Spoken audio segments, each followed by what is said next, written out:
And in the lowest deep, a lower deep, still threatening to devour me, opens wide. John Milton, Paradise Lost.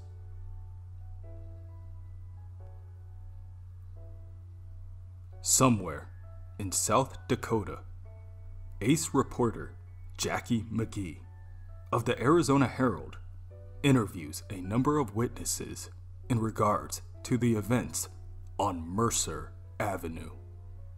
From what she's gathered, each of them, 4 in total, are eyewitnesses for at least one piece of the puzzle, and she would like to hear what happened from their point of view.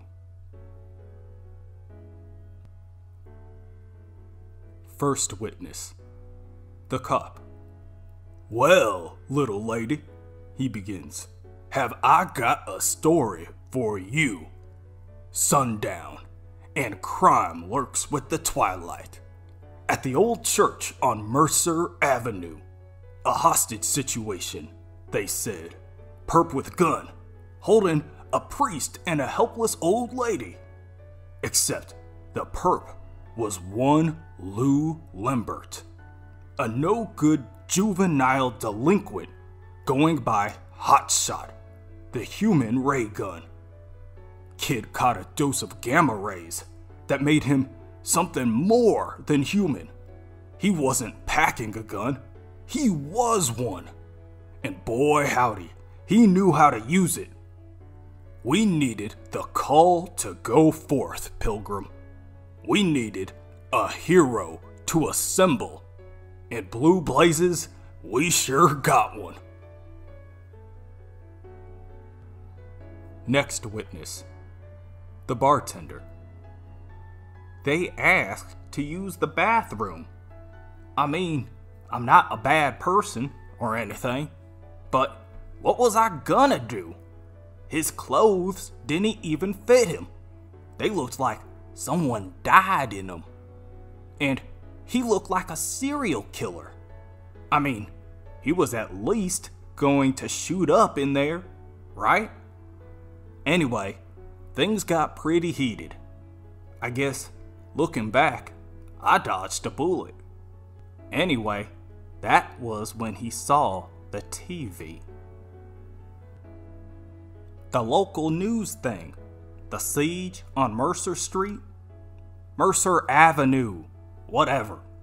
But the next thing I know, he's lunging towards this couple eating and grabs a knife from the bar. Obviously, I was like, whoa! But he just runs out the door. I mean, obviously, I didn't know who he was. Next, the old lady. "No, I don't know the young man. He was so handsome though. Such a tragedy. I remember thinking he looked like James Dean. Such a nice young man. I was a Deaniac when I was a girl. I remember him telling the priest, 'Please, Father, I need your help. My girl, Jess, I love her, Father, more than I can say, but she's dying. We need the last rites.'" Or something like that, the old woman corrects herself. My hearing isn't what it was, but I'm afraid after that, I think he said, I never believed in that stuff before. None of it. But now all I want is to know her immortal soul is saved. Will you help me, Father? The priest told the boy that he broke in during a service, that he'd taken hostages. Then he threatened to call the police. They'll never understand, Father. Nobody understands. Nobody in the whole damned world. Nobody understands love. The woman blushes. He really did look just like James Dean.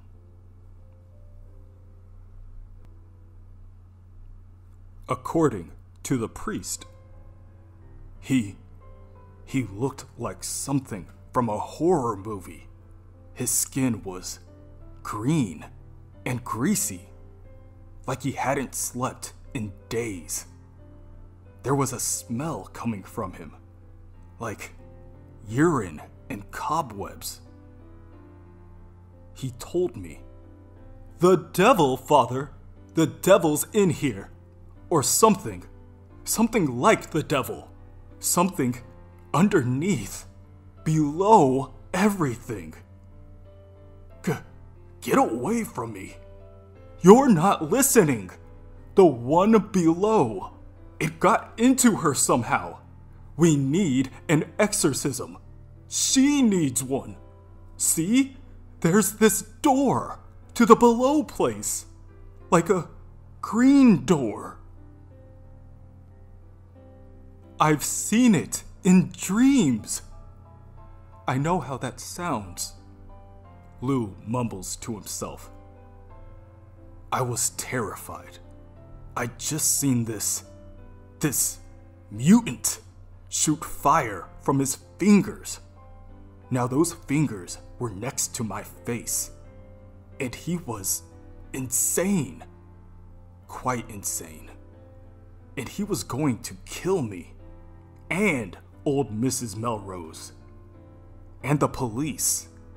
They attempted to calm the boy down, to find someone to help negotiate, but he just started screaming.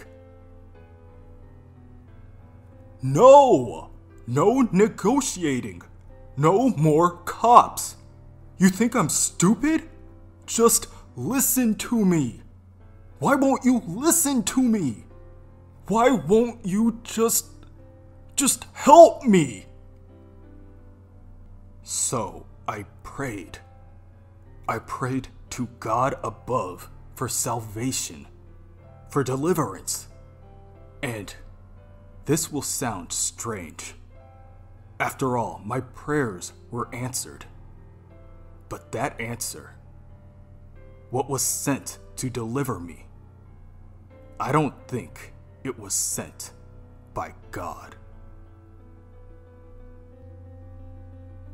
The Hulk jumped through the window and landed in the middle of the room. Lou's hands began to glow, prepping an attack to ward off the Jade Giant. The old woman remembers. The Hulk didn't talk. He just growled. And then grabbed Lou and broke every bone from his wrists to his fingertips. Oh, it was horrible. Horrible. Such a handsome young man, all alone against that monster. The cop sees it differently. Monster? Old Jade Jaws? Come on, lady. He's a founding Avenger. He's been in movies. He's a hero. Rough around the edges, maybe, but he was disarming a felon. Literally. Or so he thought, because the pain just made Hotshot mad. And the madder he got, the stronger he got. The boy blasted a freaking hole through the Hulk's chest. The priest says, God help me. I couldn't look away. I saw it all. The hole in his chest. The pulped, torn remains of skin and bone. Arteries and organs. A charnel house, open to the world. We waited for him to fall. Instead, everything just grew back. The look on his face while it happened. That's what I can't forget. The boy said what I was thinking. It's you! You're the shadow! The one below all! You're the devil himself! The cop kicks his feet up on his desk. You're the devil himself. Know what the big guy said to that? You're damned right.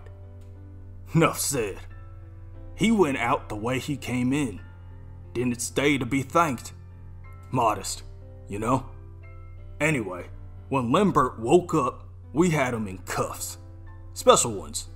And then, oh yeah, this next part ain't so fun.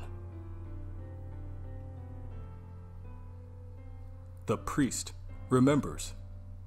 The boy had been starving in a motel on the edge of town. I went there with the police. I don't know why. Something in his voice. I suppose I had to know. So I saw the body. She was smiling at us. When we went in, it was a peaceful smile. Green door. I couldn't. I wasn't able to. I haven't been able to pray, Ms. McGee. Not since that day. What does that mean? The old woman continues to blush. Jess Harrison. She had a super person name as well. I don't remember it. I went to visit him, you know? In the... oh, what was it called? One of those special facilities. You know. He seemed glad for the company. He said, It wasn't me. I tied her to the chair. I had to. Her power was out of control. We needed help. But I didn't. I'd never. She was alive when I left her. I loved her. You've got to believe me. Someone's got to believe me. I told him I'd pray for him. But, well, he found a way to hang himself, I'm told. In his cell. I'm not sure how. Such a tragedy. Ah, well, she sighs. Tea? The bartender remembers. Yeah, they're calling it a sighting now. I mean, they're saying it's not confirmed, but okay. I was watching the whole thing on the news, and blah blah, the situation has been resolved. No details at this stage. Back to football. But then, I lock up for the night. I go down the street to the parking lot, and my damn car was crushed. So, yeah, I mean, I don't know how he knew, but that's confirmed. That was him. And he sucks. It's the end of the night, and Jackie McGee is rounding off her notes from the witnesses. If these sightings are unconfirmed, it's because nobody wants to confirm them. These witnesses, these points of view, they add up to something. Maybe something bigger than the people in charge think it is. But there was one other person at the church on Mercer Avenue. The same guy who was in Arizona and Colorado. And until Jackie can talk to him, she's not going to get the full story. But then, out of nowhere, Jackie's phone buzzes. It's an unknown caller. She puts it on speaker. Immediately, a voice calls out, "Jacqueline McGee, from the Arizona Herald?" "How did you get this number?" she asks flatly. "Your editor gave it to me when I dropped my name. Turns out he's a Packers fan. Walter Lankowski. I work for Alpha Flight, the international space team. Or, I did. I'm kind of on a leave of absence at the moment." Right. I should get to the point. It's like this, Ms. McGee. I've been reading your articles, and you seem to be the only person actively looking for Bruce Banner right now. Apart from me, that is. Why? Well, he's an old college buddy of mine. I want to know he's okay. And if we're being totally honest, I could use his particular expertise. Right, exactly. There's something I want him to look at.